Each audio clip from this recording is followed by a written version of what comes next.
है, अब सुधरेगा नहीं। डॉक्टर साहब बोले हैं चीनी के रोग के साथ ही अब हमको अपना जीना पड़ेगा। कोई आपका मित्र दोस्त बताया कि भैया दिल्ली में वो नया डॉक्टर आया है, उसके पास चीनी का रोग का इलाज है, आप टिकट उकट कटा के जाइएगा, और कुछ नहीं तो मोदी जी का वंदे भारत पकड़ के जाइएगा। वहां डॉक्टर साहब के पास आप पहुंच गए, आपने डॉक्टर को कहा कि सर सुने हैं कि आपके पास चीनी के रोग का इलाज है, तो डॉक्टर आपको बताएगा क्या इलाज तो है, इलाज तो है, लेकिन नई दवा आई है अभी अमेरिका में, अभी इसका ट्रायल हुआ है, 50% संभावना है आपका चीनी का रोग ठीक भी हो सकता है, 50% संभावना है ठीक नहीं भी हो सकता है। आप क्या कहिएगा? आप तुरंत पूछेगा कि अच्छा इसको खाने से कोई नुकसान भी हो सकता है क्या? नई दवा है, नुकसान भी हो सकता है। डॉक्टर आपको बोलता है ना नुकसान कुछ नहीं होगा, लेकिन ठीक होने की संभावना 50% है, तो आप क्या कहिएगा? सर तुरंत दीजिए, ट्राई करके देखते हैं, नुकसान नहीं होगा, 50% ठीक हो जाए शायद। तो भैया जन सुराज वही नई दवा है, अगर इसको खाइएगा तो ठीक हो भी सकता है, ठीक नहीं भी हो सकता है।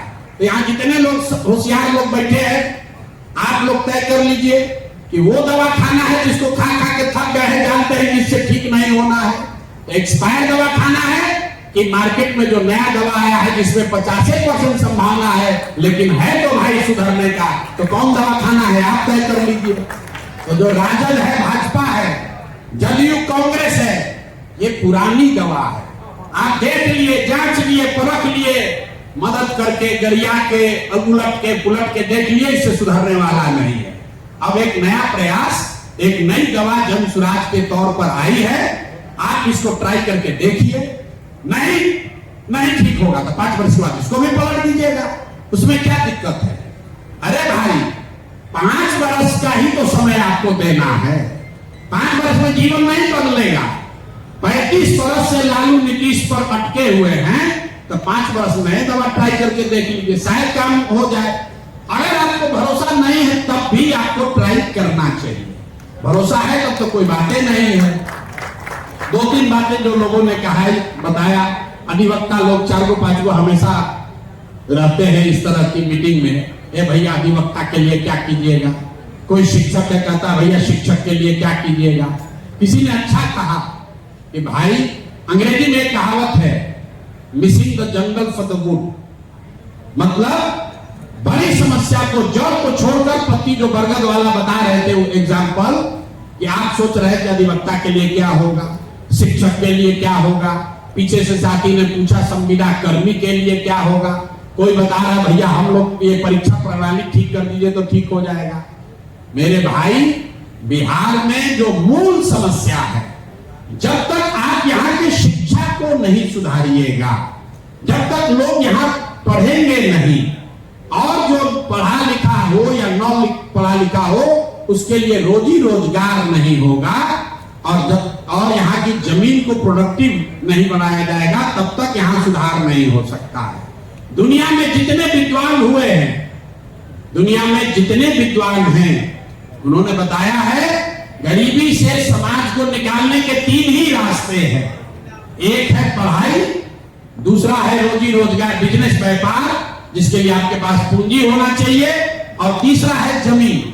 अगर आपके पास पढ़ाई हो, अच्छी पढ़ाई हो, तो पढ़ लिख कर आप नौकरी कर सकते हैं, व्यापार कर सकते हैं, अपने और अपने परिवार को गरीबी से निकाल सकते हैं। अगर आप पढ़े लिखे नहीं हैं, आपके पास जमीन हो, तो जमीन के जरिए भी खेती करके या जमीन के जरिए दूसरा रोजी रोजगार करके भी आप गरीबी से निकल सकते हैं।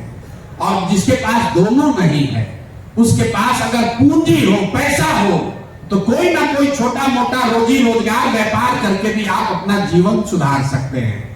बिहार के समाज को अगर आप ध्यान से देखिएगा, तो यहाँ पर 2/3 से ज्यादा लोगों के पास ये तीनों में तीनों चीज नहीं है। यहाँ 2/3 से ज्यादा लोगों के पास ना पढ़ाई है, ना जमीन है, ना पैसा पूंजी है, इसीलिए आपको इतनी गरीबी दिखती है। देश भर में तरक्की हो रही है, लेकिन बिहार में गरीबी कम नहीं हो रहा, इसलिए कि यहाँ ज्यादातर लोग जो गरीब आदमी है, उसके और उसके बच्चों के पास पढ़ने की सुविधा नहीं है। जो जमीन की बात है, बिहार में 100 में 60 आदमी के पास एक धूर जमीन जमीन नहीं है। ये आंकड़ा याद रखिए। यहाँ समाजवाद का बात लोग करते हैं, सामाजिक न्याय की राजनीति होती है, लेकिन बिहार में 100 में 60 आदमी उसके पास 1 इंच जमीन नहीं है। देश में 100 में 38 आदमी के पास जमीन नहीं है, लेकिन बिहार में 100 में 60 आदमी के पास जमीन नहीं है। और तीसरा पूंजी की जो बात है, बिहार में रहने वाले 100 में 80 लोग, ध्यान से याद रखिए, 100 में 80 आदमी आज भी दिन में 100 रुपया भी नहीं कमाता है।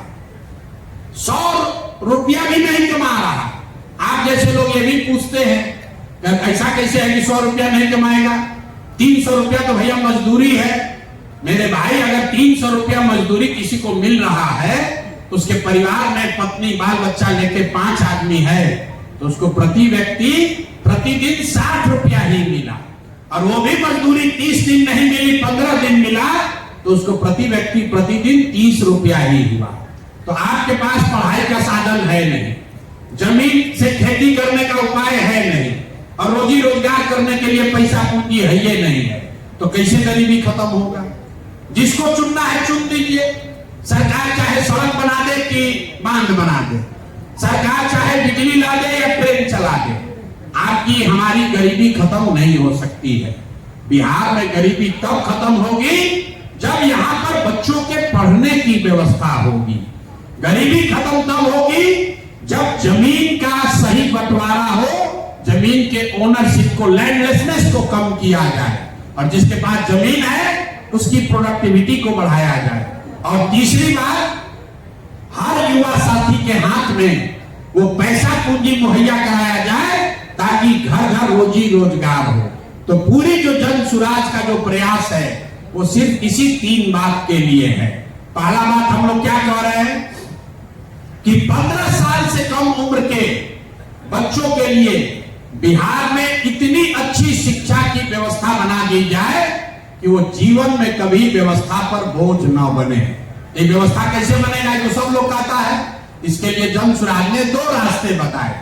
पहला रास्ता बताया गया कि हर प्रखंड में कम से कम 5 विद्यालयों को नेतरहाट के स्तर का बनाया जाए। ये क्यों कहा जा रहा है?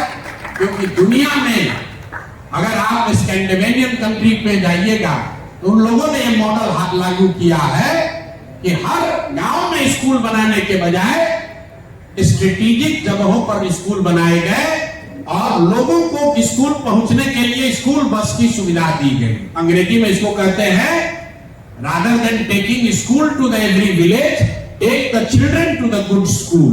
तो हम अभी बिहार के सारे प्रखंड को आप मैप कीजिएगा तो कोई ऐसा प्रखंड नहीं है जहां 5 जगहों पर अगर अच्छे विद्यालय बना दिए जाएं और गांव में स्कूल बस की सुविधा दे दी जाए, तो कोई ऐसा गांव नहीं है जहां से 20 मिनट के अंदर बच्चे स्कूल तक नहीं पहुंच सकेंगे।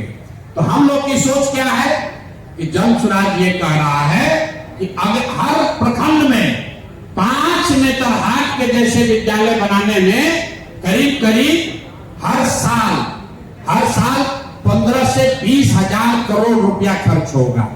मतलब अगर हर प्रखंड में 5 नेतरहाट के जैसा विद्यालय बनाना है तो 1 लाख करोड़ रुपया चाहिए। उतना पैसा तो बिहार में है नहीं। तो हम लोगों ने ये कहा कि हर साल हर प्रखंड में 1 विद्यालय को बढ़िया बनाएंगे। बढ़िया मतलब नेतरहाट के बराबर। नेतरहाट क्यों कह रहे हैं? क्योंकि नेतरहाट सरकारी विद्यालय है, बिहार सरकार में चलाया गया। एक नेतरहाट से 1500 से ज्यादा IAS IPS बने हैं। आप अंदाजा लगाइए, अगर बिहार में 5000 नेतरहाट स्कूल हो तो यहाँ के सोसाइटी पर, समाज पर कितना बड़ा प्रभाव आने वाले 10 साल 20 साल में पड़ेगा। तो जन सुराज की सोच ये है, अगले साल से हर साल जो शिक्षा का बजट है 60,000 करोड़, उसका 1/3 पैसा उन विद्यालयों को, हर प्रखंड से 1 विद्यालय को चयनित करेंगे और उसको नेतरहाट के स्तर का करेंगे। और आने वाले 5 वर्ष में हर प्रखंड में अगले चुनाव से पहले आपको 5 नेतरहाट जैसा विद्यालय दिखेगा। अब मान लीजिए कि आपको 5 विद्यालय बनाने में 5 वर्ष लगेगा, तो लड़कों की उम्र तो रुक नहीं रही है। इसलिए दूसरी बात कही गई कि भाई जब तक आपके इलाके में इतना बढ़िया स्कूल नहीं बनता है, तब तक आप अपने बच्चों को प्राइवेट स्कूल में भेजिए, उसका फीस सरकार की ओर से दिया जाएगा। जिस पर उस भाई साहब ने सवाल पूछा कि इतना प्राइवेट स्कूल है क्या और इसका पैसा कहां से आएगा, तो पहले तो ये समझिए कि दुनिया भर में जो रिसर्च है, कई लोगों को लगता है कि प्राइवेट स्कूल का विकल्प मिलेगा तो सब लोग प्राइवेट में पढ़ाएगा, नहीं।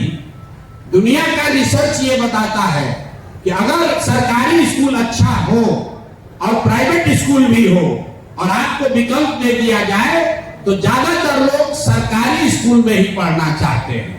मगर आपसे पूछा जाए कि भैया आपके बच्चे को डॉक्टर बनना है, आप अपने बच्चे को पीएमसीएच में पढ़ाइएगा या रमैया में पढ़ाइएगा?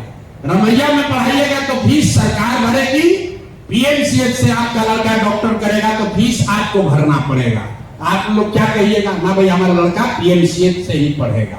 अगर आपको कोई कह दे कि आपका लड़का साइंस कॉलेज में पढ़ेगा कि एमएटी में पढ़ेगा, एमएटी में पढ़ेगा तो सरकार फीस भरेगी, तो आप क्या कहिएगा? भाई हमको फीस नहीं चाहिए, साइंस कॉलेज में एडमिशन चाहिए। तो अगर सरकारी व्यवस्था सुधर जाए तो ज्यादातर लोग सरकारी व्यवस्था में ही रहना चाहेंगे। सिर्फ शिक्षा के लिए नहीं है। यहाँ बैठा हुआ आदमी अगर आप बीमार पड़ जाए, भगवान ना करे बीमार पड़ जाए, आपको कोई कहे एम्स में जाइएगा कि अपोलो में जाइएगा, आप कहिएगा भैया एम्स में सीट मिल जाए तो वहीं जाएंगे। ये पूरे दुनिया का रिसर्च है।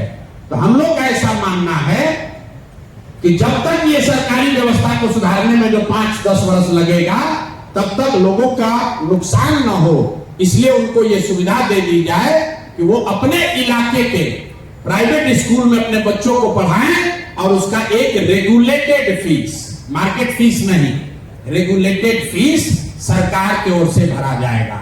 अब आप समझिए, आप पूछे भैया पैसा कहां से आएगा?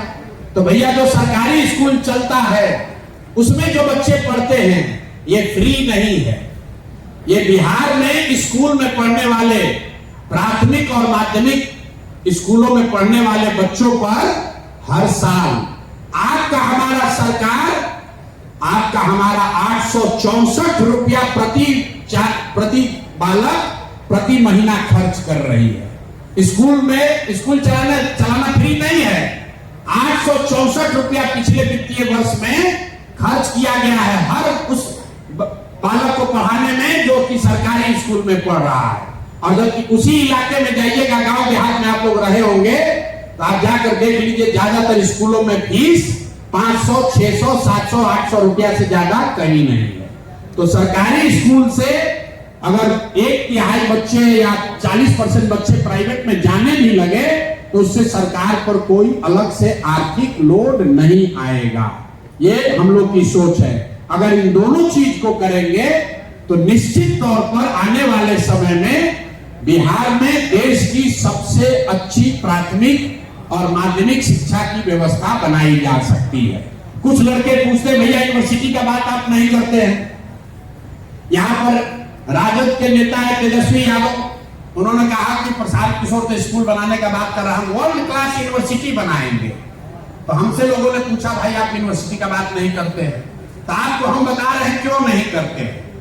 पूरे बिहार में 15% सामान्य परिवार के 15% बच्चे ही 12वीं पास करते हैं।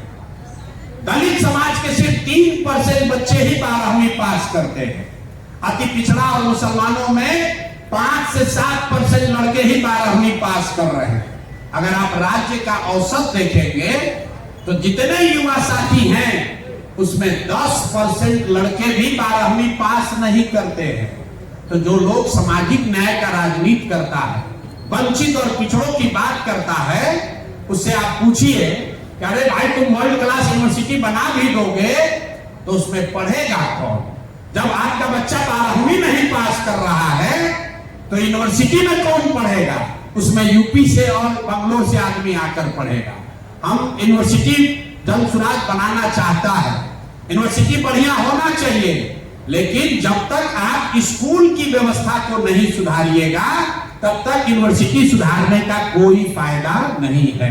तो हम लोग की जो शिक्षा की पहले 5 वर्ष का जो फोकस है वो इस पर है कि देश का सबसे अच्छा प्राथमिक शिक्षा व्यवस्था बिहार में बनाई जाए। तो ये शिक्षा हम लोग इस तरह से सुधारना चाहते हैं।